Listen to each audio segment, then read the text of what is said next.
Hello and welcome to the Brutal Iron Gym podcast, where our goal is to cut through the BS and deliver the brutal truth about topics related to health and happiness. Okay, so today's topic is a trainer education, and we're going to cover the concept of let's cover the concept of how to speak correctly first, but the concept is under promise, over deliver. So, that's actually something I have written on a sign directly above my computer in my office, and on the sign I have written, under promise, over deliver, be a surprise, not a letdown. So, this is something that it took me forever in business to learn, and I'm still making the mistake of violating this concept. But the idea we have here is under promise, over deliver.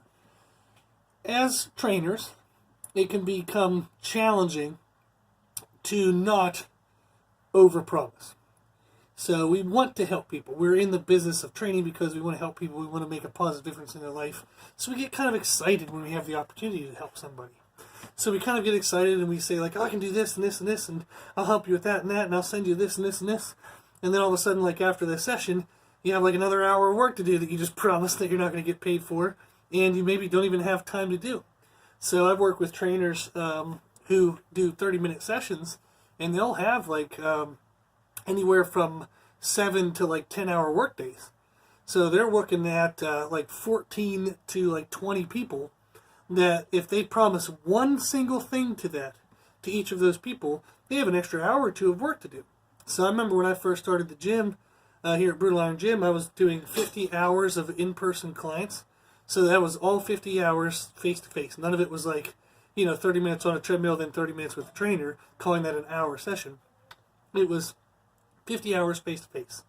Then I had all of those clients I had to do all of their programming for. So I had to write their workouts that they did outside of our time together, the nutrition that they would do outside of our time together, answer emails from whatever questions and things that came up. Also had to do all the stuff that grew the business. So being the janitor, being the accountant, doing the advertising, answering emails and phone calls from people who wanted to join, maybe were looking for training services. So it was a stupid amount of work. I'm happy I survived it, but I don't want to ever do that again. That was something where I was working insane hours, so 80 plus hours a week, just to make everything work. And I was burned out. I was only getting to train myself 3 or 4 times a week.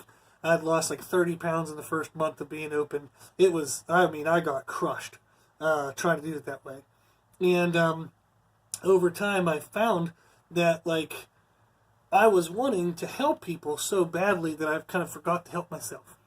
And that was one thing. And then also, we want to build ourselves as a trainer. We want to build our business. So we think we don't want to disappoint them. Like if somebody, if they want this thing, or if I think this thing could help them, then the more I can give them things that'll help, the more my business will grow. So they'll be happier, word of mouth will grow, I'll get better results from them, and everything will go better for me as business. So we have that character desire that we want to help people. So that's one reason why we overpromise. Then we have the desire to build our business. So, and that's like to just help even more people to make money for our living, so we can actually live off of like being a trainer. So that's another driving force of why we overpromise. So we want to promise like the moon and the stars, and unfortunately what ends up happening then is, as my sign says, we end up being a letdown. So we overpromise. We promise more than we can deliver, and when we don't follow through, even if we did a lot, but we didn't do what we promised. Okay, even if we did, say we promised 150% and we delivered 125. The client will never know that you went 25% over. They're going to see the 25% that was missed. Okay? So you're not being a letdown. So the idea of over-promising is actually very short-sighted. So we're trying to avoid disappointment on the front end of our communication and our relationship, but we're actually contributing to disappointment on the back end. Okay? So we get them excited, then we struggle, we can't follow through, and they end up disappointed. That's pretty much the way it typically goes. So, or we can promise what we know we can deliver on time, and they'll be like, oh, okay, I guess that stuff will be good. It's nothing that's like, we're not promising anything amazing, so we're just promising what we know we can deliver. So they're not going to be super excited, but they'll be okay. They'll say, oh, okay, that's good then. And then whenever we deliver, they're again satisfied, and they go, oh, okay, good. This person promised me that. That's what they delivered. Or maybe we can over-deliver, do a little bit extra, maybe go that 105 or the 110%, and then they end excited. Okay? That's the better thing. So, the worst case scenario is we deliver exactly what we promised. So, like the worst case scenario of doing it the right way, where we under-promise, over-deliver. The worst case scenario of that is we deliver exactly what we promised and they end okay. They end satisfied. So they're not excited. They're not, singing your name on the hilltops, but they're at least satisfied. They're not like, telling everybody that you didn't follow through, or like, oh, they told me they do this, this, and this, and I didn't get that, So they're going to go, yeah, they told me they could do this. That's what they gave me. So cool. Like that, a pretty neutral review. I will tell you that 8 years into business, a neutral review is sometimes a freaking victory. So compared to a negative review, and especially with what some people expect. So, but that's kind of the idea, is the wrong way, the tempting way to do things, by over-promising, is it leads from the client being excited to disappointed. The better way to do it, where we under-promise, it leaves them from satisfied to satisfied, or maybe satisfied to excited. There's at least a positive end goal. So again, don't be short-sighted and try to get the person excited now. Make them excited at the end of your relationship. That is a bigger challenge, and that's a much better result. Okay? So don't go for short-term excitement in your clients. Go for long-term satisfaction and excitement. Okay? Now, what if what they want is above what you can deliver? Okay? What if what we promise is less than they wanted, they expected? Can you do more? Maybe. Maybe you can kind of like step up your game for that person, and they said they want this, this, and this, and you're like, well, I don't know if I can do that. And they're like, well, that's what I need to be successful. And you're like, oh crap, I don't want to miss this money, or I don't want to lose this possibility. Let me go ahead and see if I can do this. Well, you maybe make it work in that area, but you had to pull time away from other areas, from either like other clients, from your own personal health. You had to pull energy away or time away from sleep, from food. You maybe overstretch yourself, overextend yourself. All you do with somebody who has high expectations is you just make them satisfied while you ruin everything else in your life. Okay? So if somebody's a tough customer, if they're a tough person to please, and you're overextending yourself just to make them mediocre, it is absolutely not worth it. You got to let that person walk away. I've actually done this in business, and I promise you it's actually way better. So I've had people come in before, and they'll say like, well, I want to lose 30 pounds in 30 days, and this HCG diet says I can do that. And then you're telling me that that's not healthy. Well, can you make me lose 30 pounds in 30 days? And my answer is no, because I wouldn't want you to. I wouldn't want you to lose 30 pounds in 30 days because there's no chance in hell you're going to keep that weight off. You would not have lost that weight in a life-sustainable, lifestyle-managing way. You would have lost it in some temporary craziness. That's a temporary result that you're only going to get to keep temporarily. Okay? So I know if I were to promise that and deliver the 30 pounds in 30 days, like I busted my ass, told them everything they needed to do, they grinded, they got it done. Well, 30 days from then, they're going to gain right back those stupid 30 pounds, and they're going to be mad, dissatisfied, and negative. Okay? So I know that, okay, I could overpromise and try to make them satisfied in the short term, but in the long term, they're going to be very disappointed. Well, then screw that. That's a stupid trade-off. Why the hell would I do that? So we have to be strong enough and disciplined enough to not do those things. If we know what the person wants from us isn't lifelong, sustainable, healthy, if it isn't a good long-term choice, don't do it. Don't participate in it. Speak your piece, and if they leave you, they leave you. Okay? So I've been in business long enough that I've told people flat out truths on something. They didn't like it, they went somewhere else. They paid $1,000 to some other bullshit trainer who wanted $1,000 up front, which is completely unnecessary in most cases. It's where, like, somebody trying to get this contract, like, pay me $1,000 worth of training sessions, and I'll help you lose 30 pounds in 30 days. And then all of a sudden, even if they do achieve it, the weight doesn't stay off, the person's unsatisfied, and they come back to a person like me who told them the truth 2 or 3 months later. So I've had people who've told me I was a jerk and I was full of crap, and they were going to accomplish their goals, and then a year or two later they come back and they say, shit, you're right. And I usually tell them it wasn't that I was right, it's just the science of what you were trying to do doesn't make sense. So it has nothing to do with my, I don't control what a banana does in your body. I can just tell you what it's going to do. Okay? So when somebody tells me they want to achieve this, and I say that's not a good idea, it doesn't mean it's an opinion that it's not a good idea. It's fact. There's a science behind it. So I know exactly what's going to happen in the long term. So I can see the long-term effect. I tell them what that is. And if they don't like it, they get mad at me because they think it's an opinion. It's just fact.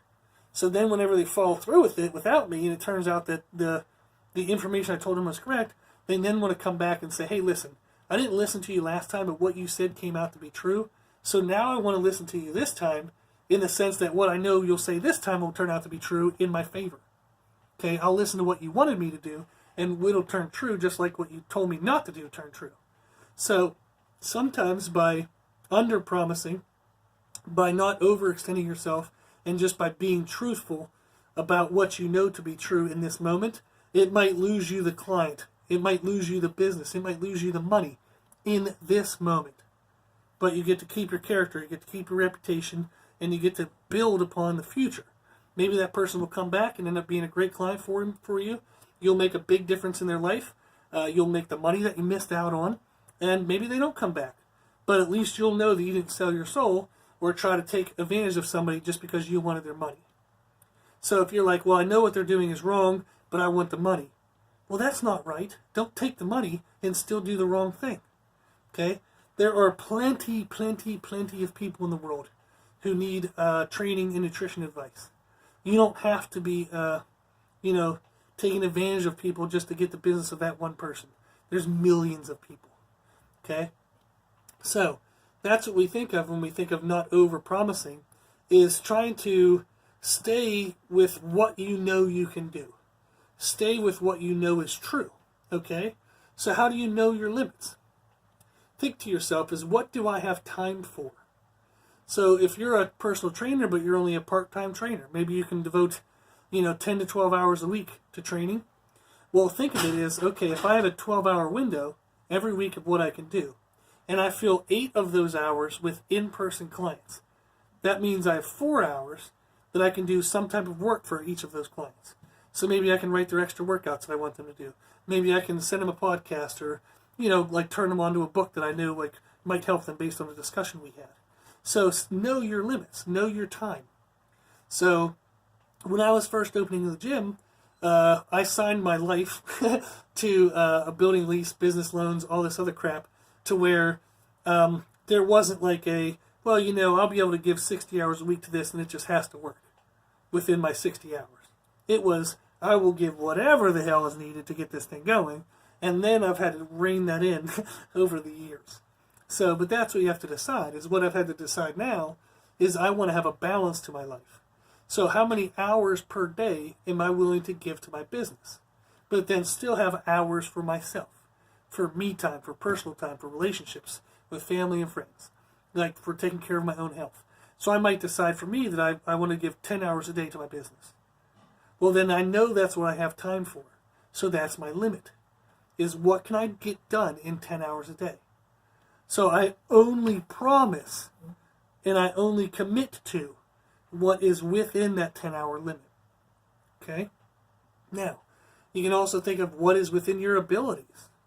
So if you're a newer trainer and somebody comes to you and they say, hey, I want to get a pro card in bodybuilding, and you don't have a freaking clue how to do bodybuilding, don't do that.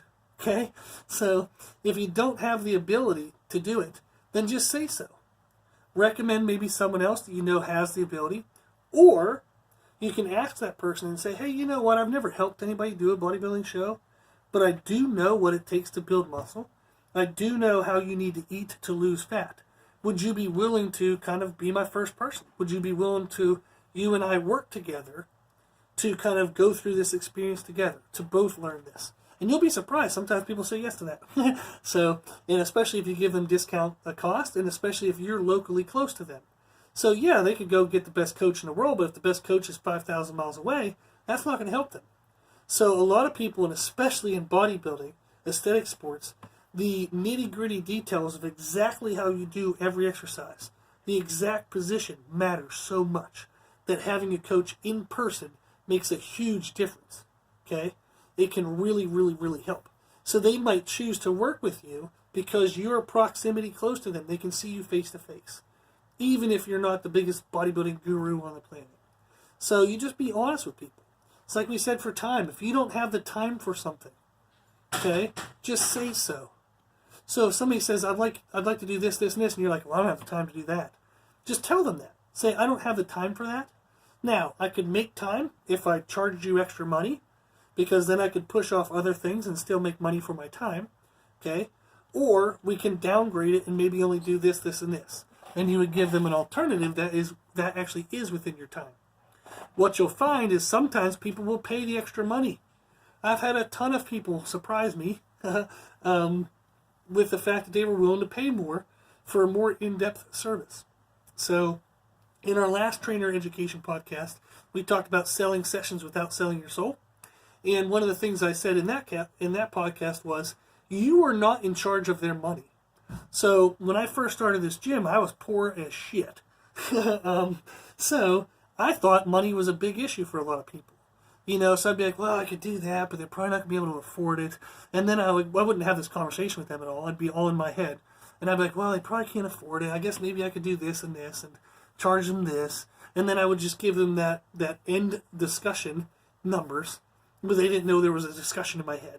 So what I've found to do over the time now is say, hey, you know, I normally would charge blank, blank, blank per hour.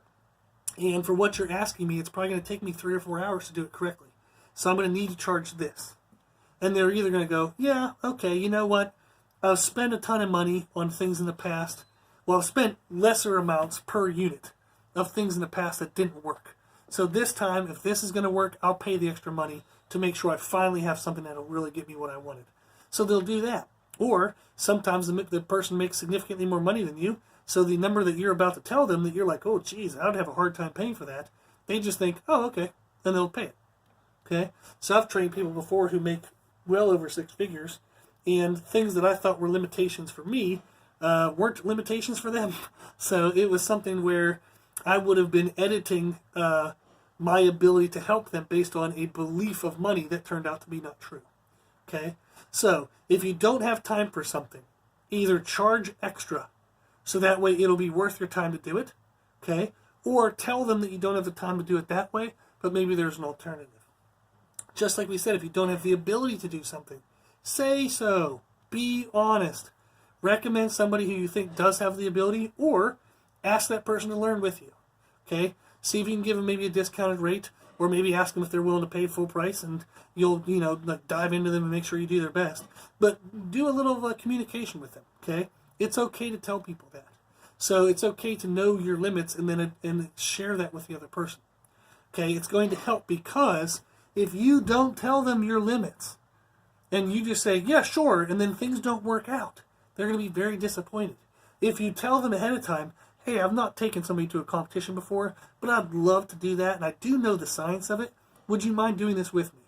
Then there's no expectations. Okay? So they know you're learning, they're learning too. It's just going to be kind of whatever it turns out to be is what it's going to be.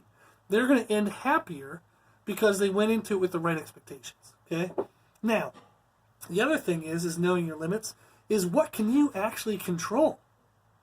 Okay? You can't control what somebody eats. You can control to tell them what to eat, but you can't slap food out of their hand. You can't make sure they eat their meals when they're supposed to.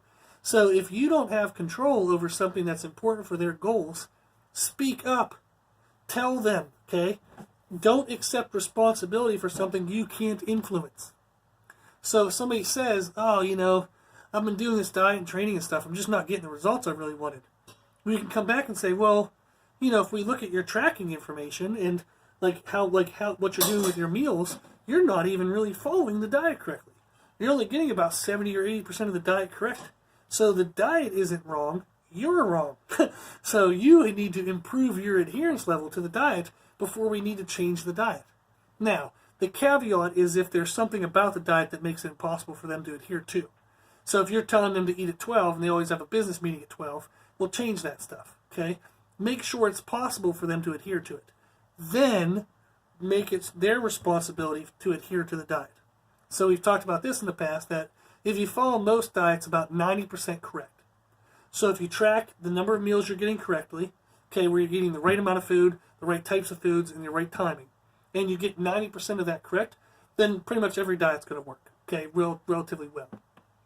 If they're not following something 90%, don't accept responsibility. So don't say, well, yeah, it doesn't look like the diet's working. I'll go home and I'll make some changes. What the hell are you going to change it to? If they're only following 70% of what you have wrote, you don't know what the hell you're supposed to change because they're only doing 70%. So you don't know if it's lunch that's off, or the amount of calories are off, or the meal timing is off, or the protein is off. Hell, if they're only getting it right 70% of the time, you don't know what the hell to change to. So you're going to accept responsibility, make a change to a diet that you have no clue what the outcome's going to be, and then probably the next diet isn't going to work, and they're going to blame you again. So don't accept responsibility for what you can't influence. Okay? So that's part of knowing your limits. Know what you have time for. Know what your abilities are, and know what you can control. Okay? And then stay within your limits. Now, staying within limits sounds like it's going to make you have limits. It's going to limit you. It's actually going to make you limitless. You will be way, way, way, way, way more successful at helping people and in business if you stay within your limits. Okay? By delivering exactly what you promise, you're going to be well above the normal, okay, in business. By surprising people with extra work from time to time, you're going to give them unexpected value. You're going to become more value to them just by maybe doing 5 or 10% extra, rather than promising 25% extra and only delivering that 5 or 10% extra, and then they're going to be disappointed because they missed that extra that you had overpromised by. So just promise 100% and give 100%. If every now and then you can give an extra 5 or 10%, then it looks like a benefit on top of your norm. Okay? And by promising within your limits, it gives you leeway for when life happens. So I have a very good example of this that happened to me just recently, within like the last 2 weeks. About 2 weeks ago I got sick and I had to spend the weekend in the hospital. Well, I don't do a good job all the time of staying within my time limits, so often I promise to the extent of my limits. And then all of a sudden, when I spend an entire weekend, it was 3 days actually, in the hospital, oh shit. So that took out a lot of time that I would normally have had to spend to get work done. So I had promised to my limits, and then all of a sudden my limit got reduced because I had to spend the weekend in the hospital. So now, for the last 2 weeks, I've had extremely, awesomely, wonderfully patient people who have had to wait longer than they expected to get the information that they wanted. And that feels like a big disappointment and a bummer on my end, and I feel like a butthead. So that is my lesson to continue to learn, is I might have, say 100, let's just say 100 hours a week. So I know that's an extreme example, but let's just use the number 100. So I might have 100, but I need to learn to promise only within 80 to 90. So that way I have that little bit of leeway all the time in case something comes up. Okay? So I need to promise with some type of room to spare. Okay? With margin. So one of my best friends, Paul, is going to laugh that I'm preaching about having margin. But after he's been telling me that for like 3 or 4 years, I'm finally learning. You need to promise within margin. Okay? So that way when life happens to you, you will still be able to fulfill the promises you made. You might not be able to do that extra 10%, okay? But you can at least get the 100% that you promised. So that's what I am still learning to do, is learning to promise at 90% and then use the extra 10% to over-deliver here and there. But I tend to kind of promise to my fill, and then when anything in life happens unexpected, I get screwed. So I am having to learn that myself, okay? So often we fear limits, thinking that they're going to hold us back. But limits are actually comforting. They actually keep us within our realm of being the best we can be. So we think of this as bumper bowling, okay? When you put bumpers up, it limits where the ball can go. But that's a pretty damn good limit, right? Because you can't fall into the gutters. It just keeps you on course to hitting down pins night after night after night, roll after roll after roll, right? So if we stay within our limits, it keeps us out of the gutter, okay? It keeps us out of the bad things. It keeps us out of those times when we overpromise and we spend the weekend in the hospital and then we disappoint everybody. So we have to learn that limits are actually okay. So now, here's the caveat. If you're new to training and you're a beginner trainer, and maybe you want to grow upon what your limits are, okay? If you stay within your current limits, it might limit you in the sense that you still have a long way to develop as a trainer. So it's okay to then, if you want to stretch your limits, improve your limits, then you have to do it purposefully in incremental steps, okay, to expand your limits. But do it in planned ways. Do it in intentional ways. Be honest and be fair about things, okay? So I remember when I first opened the gym, I'd already been personal training for 10 years or so, and I was already a good trainer back in my hometown. People knew me well, and I knew that I knew what I was doing. So I'd already, taken my 50-some-year-old mom at that time to 3 bodybuilding shows. I've already competed in some things myself. I'd already kind of proven myself outside of this new town. But in the world of Rock Hill, South Carolina, when I opened my gym, not many people knew who I was. So to prove myself, I started training people at $20 an hour. I got filled to 50 hours worth a week of training, got absolutely crushed, and it was a great thing, though, because it brought people into the building and it grew the business. But holy shit, did I get my ass kicked just by being overextended.